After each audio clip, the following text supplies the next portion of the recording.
আপনারা দেশ চালাতে পারেন না, খুন গুম, দ্রব্যমূল্য বাড়ছে, গ্যাসের সংকট, মা বোনেরা চুলা জ্বালাতে পারছে না। আপনারা এখন সংবিধান নিয়ে বসে আছেন। 5 মাসে যারা ব্যর্থ হয়েছে, বিএনপির মহাসচিবকে ধন্যবাদ জানাই, ফখরুল সাহেব, তিনি মিডিয়াতে বলেছেন, আপনারা শুনেছেন যে 5 মাস হয়েছে, দেশের কোনো পরিবর্তন আমরা করতে পারি নাই, কোনো পরিবর্তন হয় নাই। যে ঘুষ, যে দুর্নীতি, যে লুটপাট, যে খুন সব অব্যাহত আছে। ফখরুল সাহেবের বক্তব্য শুনেছেন? ধন্যবাদ মির্জা ফখরুল ভাই।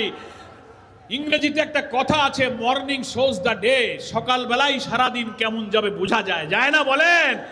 প্রথম 5 মাসেই যখন একজন মন্ত্রী দলের মহাসচিব বলেন আমরা কিছু পাল্টাইতে পারি নাই, ব্যর্থতার দায় নিয়ে বিদায় নেন। জুলাইয়ের চেতনা যদি মনে থাকে, রক্তাক্ত যাত্রাবাড়ির জুলাই যুদ্ধ যাদের মনে আছে, তারা ক্ষমতায় গিয়ে এই জুলাইয়ের যুদ্ধ, জুলাই সনদকে তারা অস্বীকার করতে পারে না।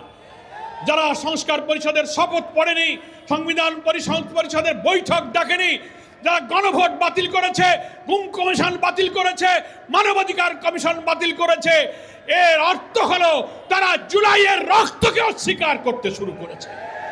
তাই আমাদের সামনে পথ হলো, এই সরকারকে আমরা শেষবারের মতো এই দ্বিতীয় বার্ষিকী অভ্যুত্থানের দিনে আবেদন জানাই, পার্লামেন্ট এখনো বহাল আছে, এই সংসদে সংস্কার পরিষদের অধিবেশন ডাকুন, পরিষদের অধিবেশনে শপথ গ্রহণ করুন এবং জুলাই সনদের ভিত্তিতে অনুষ্ঠিত গণভোটের গণরায়কে মেনে নিয়ে আপনারা সংবিধান সংস্কার পরিষদের এই নিয়মকে আপনারা মেনে নিন।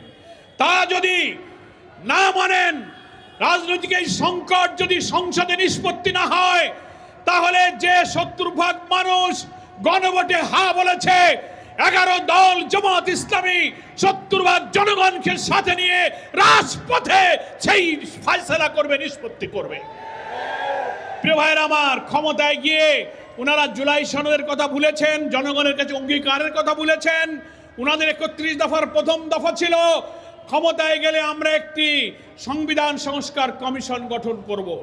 ওনাদের 31 দফার 9ম দফায় ছিল আমরা ক্ষমতায় গেলে সংকীর্ণ দলীয়তার ঊর্ধ্বে, দলীয়করণের ঊর্ধ্বে রাষ্ট্রের সব সরকারি স্বায়ত্তশাসিত বিধিবদ্ধ সংস্থায় আমরা লোকজন নিয়োগ করব।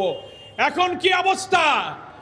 সমস্ত পদে তারা দলীয় লোক নিয়োগ দিয়ে আওয়ামী লীগ যেমন দলীয়করণ করেছিল, একই রাস্তায় হেঁটে তারা দেশকে দলীয়করণ করছে। স্কুল, কলেজ, হাট কমিটি, বাজার কমিটি সব জায়গায় দখলদারি। আমাদের এমপিরা যেখানে নির্বাচিত হয়েছে জনগণের ভোটে, সেইখানে আবার সরকার দলীয় মহিলা এমপিদেরকে দিয়ে তার উপরে আবার মাতব্বরি করার জন্য সিদ্ধান্ত করা হয়েছে। কি এটা একটা দলীয়করণ হলো না? এটা সংবিধানের বিরুদ্ধে, নাগরিক অধিকারের বিরুদ্ধে, গণরায়ের বিরুদ্ধে আপনারা পদক্ষেপ গ্রহণ করেছেন।